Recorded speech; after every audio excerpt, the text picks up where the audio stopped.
Hello guys आजची जी recipe आहे ती आहे बटर चिकनची आणि ही रेसिपी खूपच छान लागते। ह्याच्यासाठी साहित्य घेतलं आहे कांदा, टमॅटो, हिरवी मिरची, लसूण, दालचिनी, लवंग, काली मिरे, आपल्या आवडीनुसार आपण गरम मसाला घेऊ शकता। ह्याच्यामध्ये थोडासा जिरा ॲड करा, थोडीशी हळद पावडर, लाल तिखट, धने पावडर आणि एक पळीभर आपल्याला तेल ॲड करायचं आहे। ह्याच्यामध्ये गरम मसाला पावडरसुद्धा तुम्ही ॲड करा ह्याच्यामध्ये आणि एक पळीभर तेल ॲड करून आपल्याला हे गॅसवर ठेवून द्यायचं आहे। एकदम सॉफ्ट होईपर्यंत आपल्याला हे पूर्ण साहित्य फ्राय करून घ्यायचं आहे। ओके, हे सर्व फ्राय केल्यानंतर मग आपल्याला हे थोडं थंड करायला ठेवायचं आहे। त्याच्यानंतरच आपल्याला ग्राइंड करून घ्यायचं आहे। तोपर्यंत मी आता चिकन 150 ग्राम घेतलं आहे बोनलेस, त्याला मॅरिनेशन करत आहे। त्याला मी थोडासा लिंबूचा रस ॲड केला आहे, लाल तिखट, हळद पावडर, धने पावडर, गरम मसाला, आपल्याकडे जे पण साहित्य आपण ॲड करून मॅरिनेशन, इवन तंदुरी मसालासुद्धा तुम्ही ह्याच्यामध्ये ॲड करू शकता गाईज। ओके, आणि हे छानपैकी आपल्याला मॅरिनेशन करायचं आहे। ह्याच्यामध्ये थोडासा हिरवा वाटणसुद्धा मी ॲड केला आहे, जसं हिरवी मिरची, कोथिंबीर, लसूण आणि आल्याची पेस्ट आहे, मीठ ॲड केलं आहे ह्याच्यामध्ये। आता छानपैकी ह्याला मिक्सिंग करून मॅरिनेशन करून ठेवून द्यायचं, अर्धा तासभर ठेवा। त्याच्यानंतर तुम्ही ह्याला फ्राय करायला घ्या। फ्राय करताना एक तव्यावर, लोखंडी तव्यावरच फ्राय करा, खूप छान फ्लेवर येतो त्याच्याने।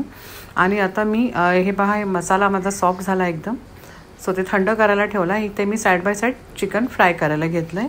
सो चिकन आपल्याला छानपैकी दोन्ही साईडनी छान एकदम खरपूस फ्राय करून घ्यायचं आहे। ओके, एकदम क्रिस्पी करू नका, थोडासा म्हणजे असा आतमध्ये मॉइश्चर पाहिजे, सो त्याच्यासाठी तुम्ही झाकण ठेवा। त्याच्यावर झाकण ठेवल्याने आतमध्ये छानपैकी मुरतो, म्हणजे मॉइश्चरसारखा राहतो आतमध्ये।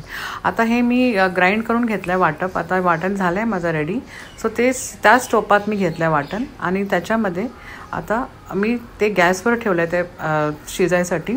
आता ह्याच्यामध्ये एक वाटीमध्ये मी सुहानाचा बटर चिकन मसाला घेतला आहे 2 टीस्पून आणि छानपैकी त्याला पण मिक्सरमध्येच फिरून घेतलं आहे आणि ते आता मी माझ्याच त्या ग्रेव्हीमध्ये ॲड केलं आहे। थोडीशी साखर ॲड करा, मीठ ॲड करा, साखरने थोडासा गोडवा टेस्ट पाहिजे, बटर चिकन नेहमी थोडासा गोडच असतो गाईज। सो हे छानपैकी आपल्याला भाजून घ्यायचा थोडासा मसाला। हे छान झाल्यानंतर मग आपण जे चिकन फ्राय केलं होतं तर ते आपल्याला ॲड करायचं आहे आणि छान मिक्सिंग करून घ्यायचं आपल्याला। स्लो गॅसवर त्याला छानपैकी शिजू द्या। ओके, शिजल्यानंतर मग आपण त्याच्यामध्ये बटर ॲड करायचं आपल्याला, मस्त एकदम मोठी एक 50 ग्रॅम एवढा एक बटर तुम्ही ह्याच्यामध्ये ॲड करा, फ्लेवरसाठी खूप छान आणि ते टेस्ट पण येणार आपल्याला।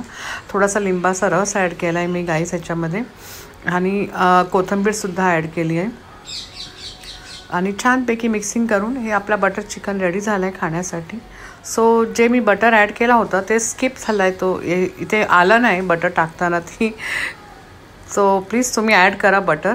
ओके, आणि छान मिक्सिंग करून घ्या आणि मस्त झालं, रेडी झालं, एकदम रेस्टॉरंटसारखी टेस्ट आपण घरच्या घरीच करू शकता आणि खूपच छान लागते हे बटर चिकन। हे पहा, आता सर्विंग पण केलं आहे मी, आता मी जेवायला सो गाईज आता मी जेवायला बसणार आहे। सुकटसुद्धा केली आहे, डाळ आहे, शेंगा डाळ। मग बटर चिकन माझ्या मुलासाठी केलं होतं स्पेशल, कारण त्याला जाम आवडतं बटर चिकन खायला। सो आता मी माझ्या मुलासाठी बटर चिकन सर्व करून त्याला देत आहे खायला। तुम्ही हे बटर चिकन नानसोबत, पराठ्यासोबत, तंदुरी रोटीसोबत खाऊ शकता, मी तर चपातीसोबतच सर्व करणार आहे।